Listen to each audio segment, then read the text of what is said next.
سجدہ سہو کے بعد تشہد پڑھنا یعنی اتحیات پڑھنا یہ واجب ہے، لیکن اگر کسی نے نہیں پڑھی تو اس کے 3 مسئلے ہیں۔ پہلا مسئلہ یہ ہے کہ اگر سجدہ سہو کے بعد تشہد بھول کر چھوٹ گیا یا درود اور دعا وغیرہ چھوٹ گئی تو کوئی حرج نہیں، نماز بالکل صحیح ہو گئی، دوبارہ سجدہ سہو کرنے کی بھی ضرورت نہیں، نہ دوبارہ نماز لوٹانے کی ضرورت ہے۔ دوسرا مسئلہ یہ ہے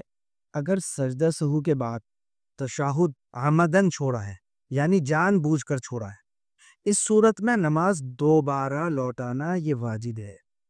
چاہے اس نماز کا وقت باقی ہو یا وقت گزر چکا ہو، دونوں صورتوں میں نماز لوٹائی جائے گی۔ تیسرا مسئلہ یہ ہے کہ اگر کسی ایسے امام کے پیچھے نماز پڑھ رہے ہیں آپ جن کے نزدیک سجدہ سہو کے بعد تشہد نہیں پڑھا جاتا، مثلا شافعی المسلک امام نے تشہد چھوڑا ہے اور اس نے سجدہ سہو اپنے مسلک کے مطابق کیا ہے،